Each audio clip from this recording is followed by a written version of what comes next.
27 years. For 27 years, the family of Tupac Shakur has been waiting for justice. We are here today to announce the arrest of 60-year-old Duane Keefe Davis, aka Keefe D, for the murder of Tupac Shakur. Davis was arrested this morning by my LVMPD criminal apprehension team, and this investigation started on the night of September 7th, 1996. It is far from over.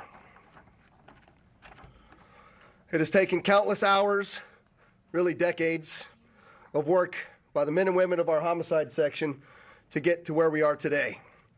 Several of those detectives that are standing here with us include Detective Cliff Mogg, the lead detective on this case. He is now retired.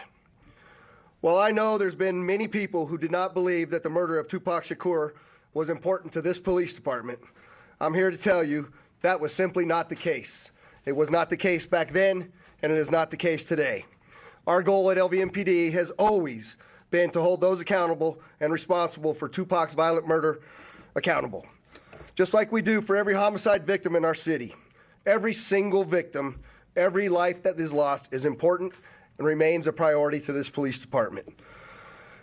As we methodically built this case to move forward with an arrest, it was also important that at the same time, we're building towards a successful prosecution. We work closely with our esteemed district attorney, Steve Wolfson, in his office to ensure that is going to happen. Mr. Davis's own words reinvigorated our case in 2018. I'm going to give you some of those details, and I'm going to introduce to you our homicide lieutenant, Jason Johansson, and he will provide you many of the details on how we got here today. Lieutenant. Thank you, Sheriff, and thank you everybody for being here today. My name is Jason Johansson, and I'm the homicide lieutenant with the Las Vegas Metropolitan Police Department. And my goal here today is to walk you through our investigation and what led us to the indictment of Duane Davis, also known as Keefe D, for the murder of Tupac Shakur. This case has been reviewed by our homicide team and homicide detectives for over 2.5 decades. And ultimately, our persistence in this investigation has paid off. Let me walk you through a timeline of events that as we know them right now. Prior to September 7th of 1996, as we all know, Tupac Shakur was an artist who was signed with Death Row Records. And that Death Row Records and its CEO, Marion Suge Knight, were closely affiliated with the Mob Piru criminal street gangs, and that they had an ongoing feud with the Southside Compton Crips. Duane Davis was the leader and shot caller of the Southside Compton Crips. And both of these gangs operated out of the Southern California area of Compton. On the night of September 7th of 1996, Tupac Shakur, along with Suge Knight, and members of their entourage, which include members of Mob Piru, came to Vegas to attend the Mike Tyson fight at the MGM Grand Garden Arena. Members of the Southside Compton Crips, which included Duane Davis, along with his nephew Orlando Anderson, were also in attendance at the same event. As both were leaving the fight, members of Death Row Records spotted Orlando Anderson near an elevator bank inside the MGM, and at that time they began to kick and punch him near that elevator bank. I will now show you hotel security footage, as many of you have already seen, related to this incident. And on this incident, you will see Tupac Shakur, who's wearing a shiny satiny shirt, along with Marion Suge Knight, who's a large man in a brown suit, punching and kicking Orlando Anderson. Following this incident, you'll see hotel security intervene, and then they will leave the area of the fight.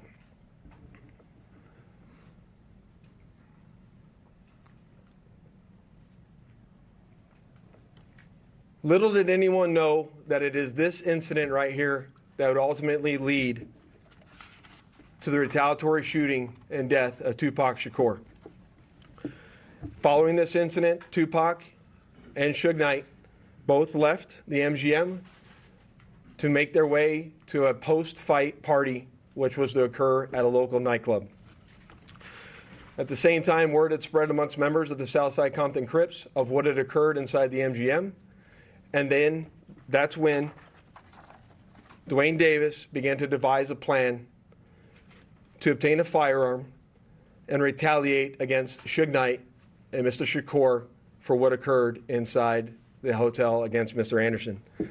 After Davis obtained a gun, he entered into a white Cadillac along with Terrence Brown, DeAndre Smith, and Orlando Anderson. Based on our investigation, this is where we know they were seated.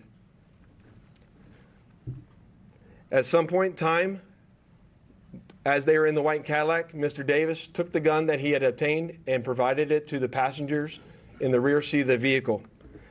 As they were driving west on Flamingo Road near Koval, they located the black BMW, which was driven by Suge Knight, and in the passenger seat was Tupac Shakur. And as they turned around, they pulled up near the passenger side of that vehicle and immediately began shooting at Mr. Knight and Mr. Shakur. Following that shooting, the white Cadillac fled the area southbound on Koval, and after our officers arrived on scene, Tupac was later transported to the University Medical Center, where he was treated medically and died approximately 6 days later on September 13th.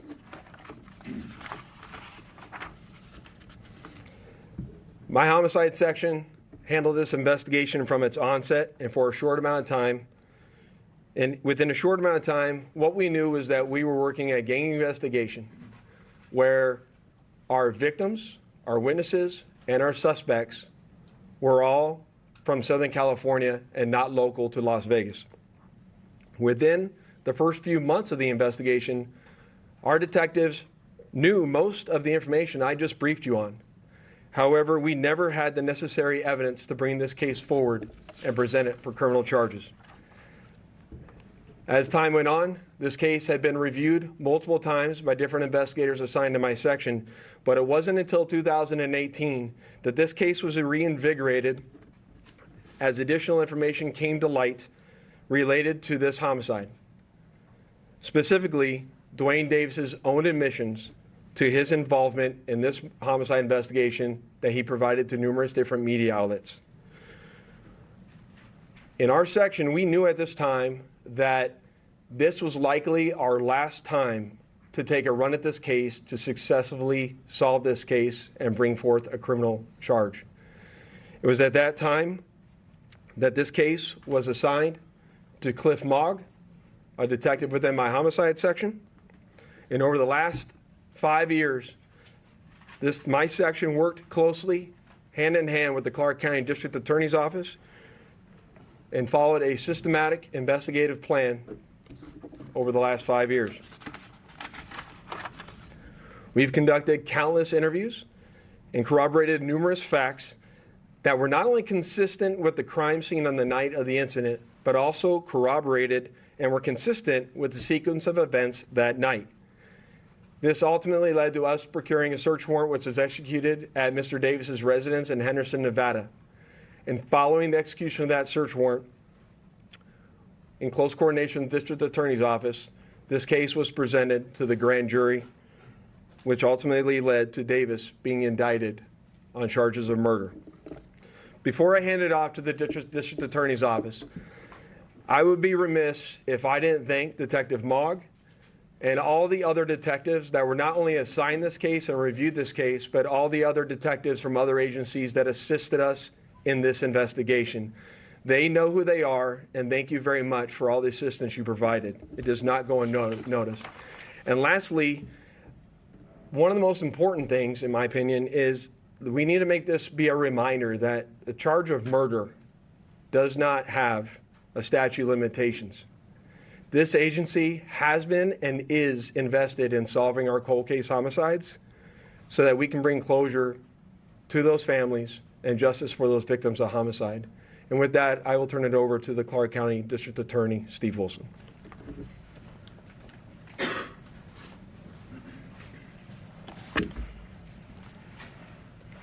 Thank you, Lieutenant Johansson. I appreciate it.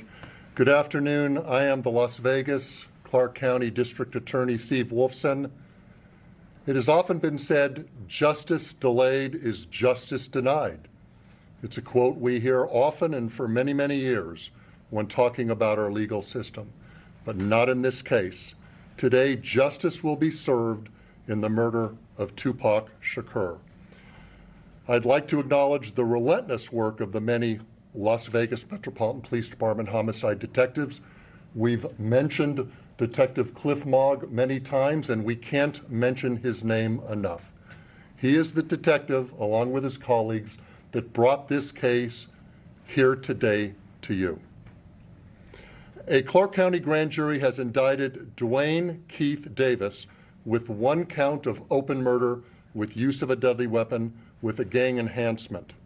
Davis will appear in court in the next few days or so for a hearing to determine his custody status and to set a jury trial date. This grand jury has been receiving evidence for months and has determined there is sufficient evidence to justify the filing of this criminal indictment. I've assigned 2 of my top prosecutors, Mark DiGiacomo and Banu Palal, to prosecute this case. I know a lot of people have been watching and waiting for this day. Tupac Shakur is a music legend, and for a long time, this community and worldwide have been wanting justice for Tupac. Today, we are taking that first step. Tupac was actually quoted as saying, "Death is not the greatest loss in life. The greatest loss is what dies inside while still alive. Never surrender." Well, we didn't surrender thanks to the great work of the Las Vegas Metropolitan Police Department under the leadership of Sheriff Kevin McMahill, Lieutenant Johansson, retired Detective Cliff Mogg. I am proud to announce the return of this document. This is the indictment we've been waiting almost 3 decades for. It spells out the facts and circumstances and what justifies a Clark County grand jury in returning an indictment. Justice will be served. Thank you.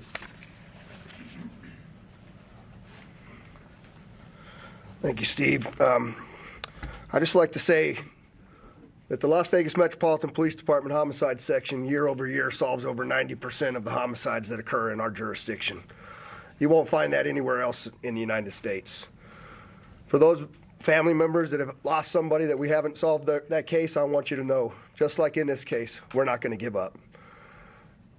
I also say to you that as we begin, we're going to take a couple of questions. I want you to remember in your questioning that this investigation, subsequent arrest, and now indictment is only the beginning of the process. And we are committed and invested in ensuring a successful prosecution as we move forward. So with that, we'll take any questions that you might have. Sheriff, Ken? Excuse me. Sheriff, thank you. Have you been in touch with the Shakur family, anyone within here today? And if so, can you characterize what they told you? The family has reached out to my office. I imagine also to Metro. We've been in communication with them. We understand that they are welcoming this news, they are pleased with this news, and they are certainly aware of the return of this indictment. Do you anticipate them being at court for arraignment of Mr. Davis? I don't think they'll be at the arraignment. I mean, that's a relatively short hearing, but I know that they'll be involved. I know that they'll want to be apprised of what goes on a frequent basis. In the back. Could you talk about any of the statements that he made that piqued your curiosity again or got you back into this case? Jason, you want to answer that? We're not going to talk about any particular statements, but maybe he can address that globally. What I'll say is there's a lot of stuff that's going to come out when it comes time for trial, but he provides his own series of statements that are very consistent with the evidence that we have on the scene that we've obtained through our investigation. I'll leave it at that. Can you identify anything that came from the the service of the warrant in July that you didn't know before? Yeah, that's a good question. What I'll say about the search warrant that we did in July, that we obtained information or evidence during that execution of that search warrant that corroborated information obtained through our investigation, and I'll leave it at that until we go to trial. Go ahead. Hello, I'm Tiffany Lane with Channel 3. So I know that this was obviously a big move. Is there anyone else being looked at this point? I know a lot of people have passed away since this incident, but is anyone else being looked at as part of this investigation still? So as I stated earlier, in this case, the only living suspect related to this investigation is Duane Davis. All other 3 suspects are deceased. Vanessa. Thank you. Vanessa Murphy, Channel 8. Steve, can you talk about the murder charge if he is not the one believed to have pulled the trigger? Yes, well, under Nevada law, and this is the law in most states in this country, you can be charged with a crime whether you're directly involved or whether you're an aider and abetter. We have an aiding and abetting statute, which provides that if you help somebody commit a crime, you can be equally as guilty. The best example is 2 guys that agree to commit a bank robbery, and one of them goes into the bank with a gun and actually commits the robbery, and the other guy is the getaway driver. Never went in the bank, but he assisted the guy that went in the bank, so he's equally guilty. That is one of the theories in this case as well. Last question. Do investigators believe that Davis was the only person behind the plan to kill Tupac, or was he one of multiple people who came up with this plan? I think the best way to characterize that is Duane Davis was the shot caller for this group of individuals that committed this crime, and he orchestrated the plan that was carried out to commit this crime. And can you say how he obtained the gun or who he obtained it from? We know that he obtained it from a close associate. That a lot of the actual details of who specifically, all that come out at trial, but he obtained it from a close associate of his. Thank you for coming. Appreciate it. Thank you. Can you say if Davis had said